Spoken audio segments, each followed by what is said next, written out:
13h. Europe 1, 13h. 13h, 14h.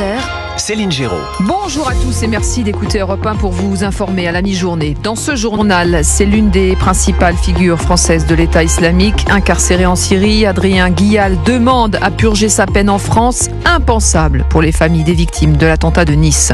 Cette nouvelle attaque au couteau près de Chartres. Une mère et son fils poignardés chez eux par un migrant marocain qui venait de s'échapper d'un hôpital psychiatrique. Et puis les nouvelles mesures choc contre le trafic de drogue dévoilées par Bruno Retailleau ce matin à Grenoble. Tous les détails dans quelques instants. Enfin, cette effroyable expérience d'un kayakiste vénézuélien avalé puis recraché par une baleine. Europe 1 vous raconte cette histoire à peine croyable à la fin de ce journal. La tendance météo, Géraldine Amont. Avec un soleil qui fait son retour dans le nord et l'est jusqu'aux régions du centre et le massif central, alors que le ciel reste nuageux à l'ouest et dans le sud-ouest. Pour les températures, il fera 3 à 5 degrés dans le nord-est, jusqu'à 17 degrés au sud de l'Aquitaine et à Biarritz. Météo complète sur Europe 1 à la fin de ce journal. Europe 1. La France va-t-elle devoir accueillir sur son sol l'un des plus hauts dignitaires de Daesh ? Adrien Guial, actuellement détenu dans une prison syrienne, avait revendiqué au nom de l'État islamique l'attentat de Nice et l'assassinat d'un couple de policiers à Magnanville en 2016. Sa mère demande aujourd'hui son rapatriement. Jean-Baptiste Marty, que va-t-il se passer maintenant ? 2 possibilités, soit la Cour administrative d'appel de Paris refuse son retour et il reste en prison en Syrie, soit elle le valide et c'est au Quai d'Orsay d'organiser son extradition. Une source proche du dossier que j'ai contactée hier soir me confiait que le ministère des Affaires étrangères se soumettrait à cette décision de justice. S'il revenait en France, bien sûr, il y aurait un procès, un retour donc voulu par la mère du djihadiste qui se plaint des conditions de vie de son fils et craint pour sa sécurité. Son avocat, maître Étienne Mangeot, avance lui un autre argument. Il y a un vrai aspect sécuritaire parce que actuellement Adrien Guial il est détenu dans un véritable chaudron, dans un lieu de haute conflictualité, très instable. Et je pense que nous avons tous à gagner à ce que ce profil de personne soit judiciarisé en France, jugé en France et éventuellement évidemment détenu en France.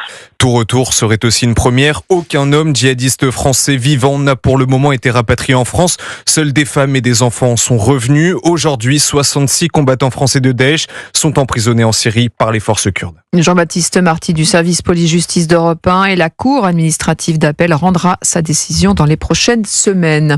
Et pendant ce temps-là, Bruno Retailleau part en croisade contre le narcotrafic. Dans une circulaire adressée au préfet, il répertorie les 25 villes où la sécurité sera renforcée. Et il est ce matin à Grenoble, l'une des villes ciblées pour dévoiler son plan de bataille. Jean-Luc Boujon, vous êtes le correspondant Europe 1 en Rhône-Alpes. Vous suivez ce déplacement pour Europe 1 et 2 jours après l'attaque à la grenade dans un bar, eh bien, il a tenu à se rendre sur place.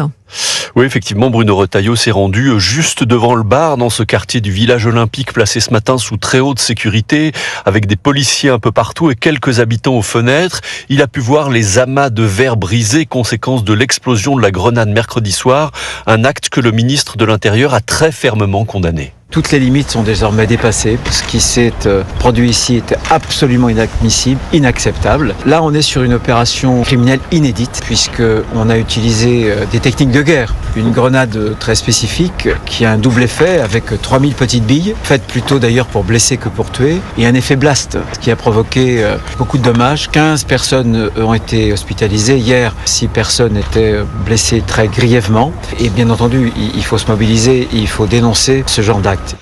Alors, aux côtés du ministre de l'Intérieur, le maire de Grenoble, l'écologiste Éric Piolle, les 2 hommes se sont vus ce matin. Tout à l'heure, ils n'ont pas caché qu'ils avaient des désaccords en matière de sécurité, mais ils ont échangé. Bruno Retailleau a annoncé un renfort de 16 policiers nationaux pour Grenoble, qui l'an dernier a connu 48 fusillades qui ont fait 6 morts.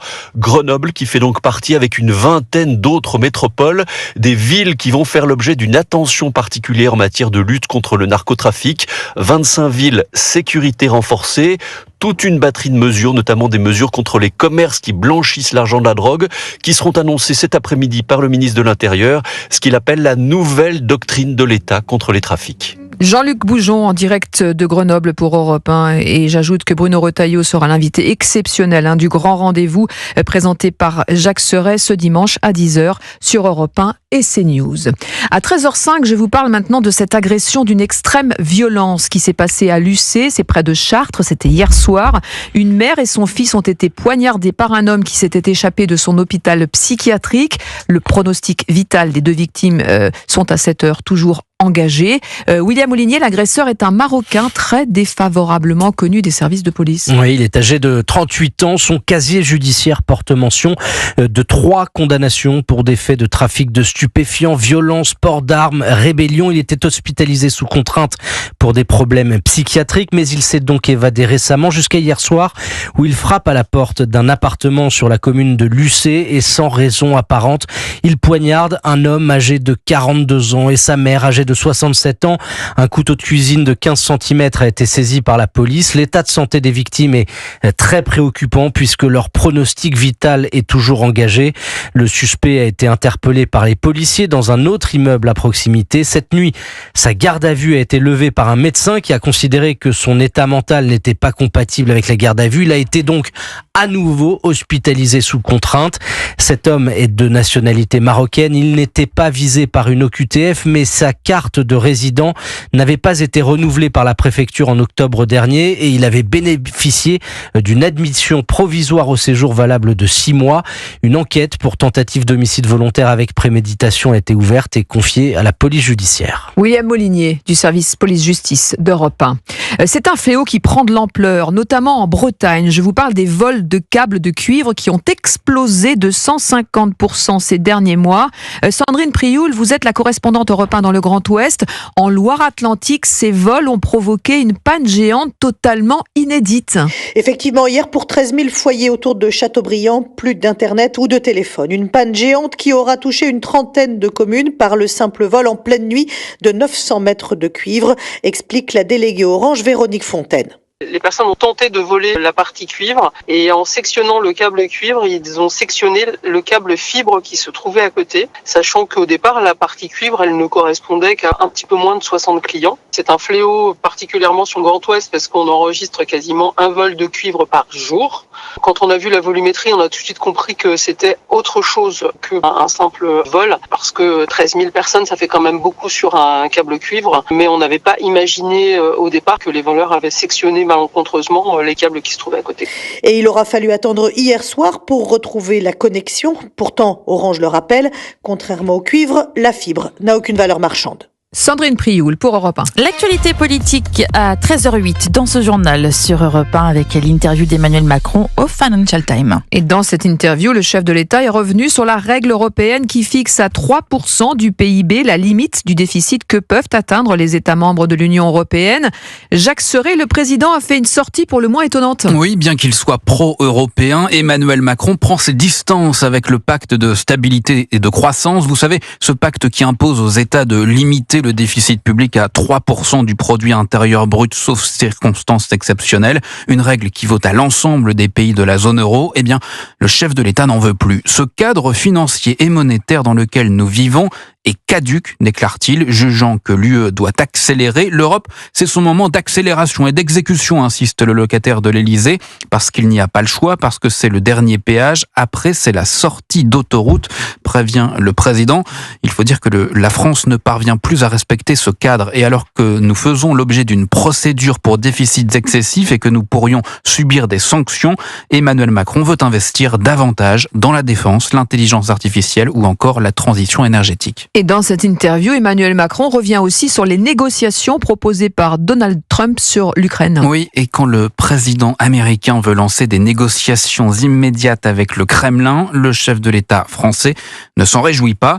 Une paix qui soit une capitulation, c'est une mauvaise nouvelle pour tout le monde, estime-t-il. Il est pour lui nécessaire que les Européens soient à la table des négociations. Jacques Serret du service politique d'Europe 1. À 13h09, le tribunal a tranché. Le député des Bouches-du-Rhône de la France Insoumise, Sébastien Delogu, a été condamné ce matin pour violence aggravée. Mayalène Trémollet. Oui, il était suspecté d'avoir donné des coups de pied au principal adjoint ainsi qu'à la conseillère principale d'éducation du lycée Saint-Exupéry à Marseille en mars 2023, à l'occasion d'un blocus étudiant dans un quartier défavorisé de la ville. Sébastien Delogu, qui nie les faits depuis toujours, s'était justifié, prétextant être venu en aide à un lycéen maintenu à terre par des membres de la direction du lycée. Reconnu coupable, le député des Bouches-du-Rhône écope donc d'une amende de 5 000 € pour violence volontaire et compte faire appel. Toujours est-il que cette condamnation pourrait entraver le parcours politique de l'élu insoumis qui lorgne la mairie de Marseille et n'exclut pas de se présenter au municipal de 2026. Or, Jean-Luc Mélenchon lui-même avait déclaré en 2017 « Quiconque est condamné une fois est inéligible à vie ». Toujours est-il que ce n'est pas la première condamnation au sein de la France insoumise. Reconnu coupable de violence conjugale, l'insoumis Adrien Quatennens avait été malgré tout réinvesti par son parti avant d'être contraint de se mettre en retrait de la vie politique sous la pression des autres partis de gauche. Mayalène Trémollet du service politique d'Europe 1. Et pendant ce temps-là, la ministre du Travail, Catherine Vautrin, elle annonce une simplification des démarches pour les bénéficiaires du RSA et de la prime d'activité. Barthélémy Philippe, qu'est-ce qui va changer concrètement ? Dès le 1er mars, les 4,7 millions d'allocataires de la prime d'activité et les 2 millions de bénéficiaires du RSA auront moins de démarches à effectuer pour toucher leur aide sociale. Jusqu'ici, ils devaient déclarer chaque trimestre l'ensemble de leurs revenus.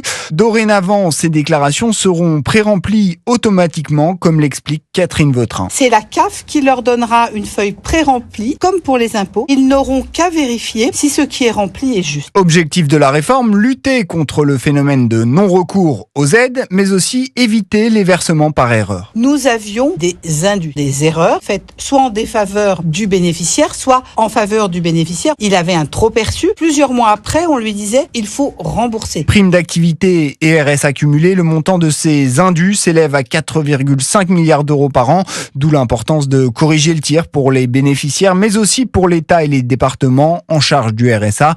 Pour rappel, le budget annuel consacré au RSA et à la prime d'activité dépasse les 20 milliards d'euros. Barthélémy Philippe du service économie d'Europe 1. 13h12 sur Europe 1, la suite du journal avec cette vidéo qui est devenue virale. Céline, engloutie par une baleine, un kayakiste a eu la peur de sa vie. Oui, le traumatisme de Pinocchio dans sa version XXL.